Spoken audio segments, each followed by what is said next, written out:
दोस्तों लोकतंत्र में दो पक्ष होते हैं, एक तो सत्ता पक्ष, एक विपक्ष। सत्ता पक्ष का काम है कि देश के जनता के लिए अच्छे काम करना, अच्छी नीतियां बनाना, देश में शांति रखना। विपक्ष का काम है कि जो भी काम अनीति के, अहित के सत्ता पक्ष कर रही है उसके विरोध में बोलना, उसको क्रिटिसाइज करना, उसकी आलोचना करना और उसको सही करने का। भाई यदि हम सरकार में होते तो इस तरह का काम हम करते, लेकिन हमारे तो दोनों पक्ष ही डामाडोल हैं। बात करें पहले विपक्ष की, तो विपक्ष क्या कि भाई हाँ अमेरिका बोले डोनाल्ड ट्रम्प डेड इकोनॉमी, अरे भाई साहब भारत की इकोनॉमी डेड इकोनॉमी है। हाँ आप पागल हैं क्या बोल रहे हैं?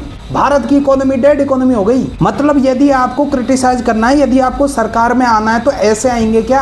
आप जो 140 करोड़ लोग उनका मोरल डाउन कर रहे हैं। एलपीजी की बात अब चल रही है, अरे हाँ भाई साहब एलपीजी, अरे हाँ एलपीजी दिक्कत है। नरेंद्र सरेंडर भाई देश में शांति चाहिए ना। जब राजा महाराजा भी थे तो युद्ध लड़ने जाते थे, लेकिन शांति काल में ही तो चित्रकला का विकास होता था, दुर्ग बनते थे, पुस्तकें लिखी जाती थी, तभी तो होता था। जब सारे दिन ही युद्ध करेगा फिर इंसान करेगा क्या? जब शांति चल रही है देश में, क्यों है शांति फैला रहे हो? जेनजी, हाँ भाई साहब जेनजी विरोध करो, हाँ उठ खड़े हो, तुम तो फाड़ दो, तोड़ दो, खत्म कर दो इस देश में। ये करेंगे हम। नेपाल में हालत देखा है आपने, बांग्लादेश में किस तरह की हुई, मोरक्को कितने सारे देशों में इस तरह की घटनाएं हुई। कूटनीति से बात ही सॉल्व तभी हो सकती है। रशिया यूक्रेन युद्ध देख लो आप, ईरान इजराइल युद्ध देख लो, कोई सा भी युद्ध देख लो, लड़ाई आप कितनी भी कर लो, बिना उसके बाद लास्ट में आपको बात ही करनी पड़ेगी। क्या नरेंद्र सरेंडर? आप कभी नरवणे की किताब लेके आते हैं सेना प्रमुख की, कहा भाई साहब इसमें ये क्या फर्जी बात है यार, बिल्कुल फर्जी बात। हर संसद के हर सत्र में बिल्कुल एक नया कांड, एक नई कहानी।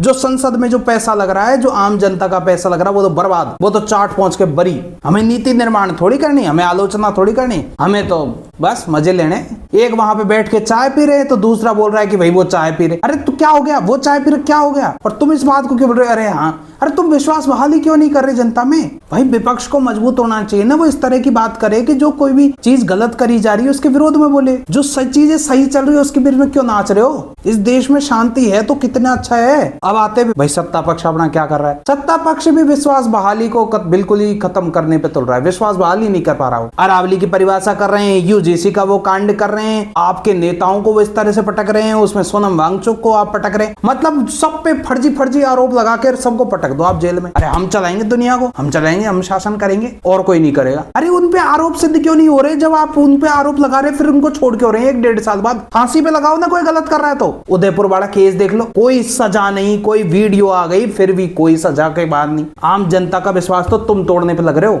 निसंदेह आपके अच्छे काम है, जब पूरी दुनिया अशांत है तो आप शांति वाली स्थिति में, लेकिन आप इस तरह के काम क्यों कर रहे हैं कि बिना उस पर संसद का समय खराब हो, आम जनता का पैसा खराब हो जाए। यहाँ पे एक विधायक बन जाए ना इंसान, विधायक क्या तनख्वाह होती है? 1-1.5 लाख रुपए तनख्वाह होती है, पर 1.5-1.5 2-2 करोड़ 5-5 करोड़ की गाड़ियों में घूम रहे हैं। साफ दिख रहा है कि ये करप्टेड है। अरे यार नियम ऐसे बनाओ ना, कोई 1 टके का भी, 1 पैसे का भी कोई वो भ्रष्टाचार कर दे, कुछ लगाओ ना सीधा फांसी। काई के नियम कायदे। इसलिए मेरे तो भाई दोनों हाथ जोड़ के दोनों से ये वहां तक बात ये पहुंच जाए, मेरी तो दोनों से यही बात है भाई, अच्छे काम सत्ता पक्ष करे, क्रिटिसाइज करना, आलोचनात्मक विश्लेषण करना वो विपक्ष करे तो देश बहुत अच्छा चलेगा। ये नहीं कि सत्ता पक्ष के काम कर रही है हर बीच में टांग लगानी है।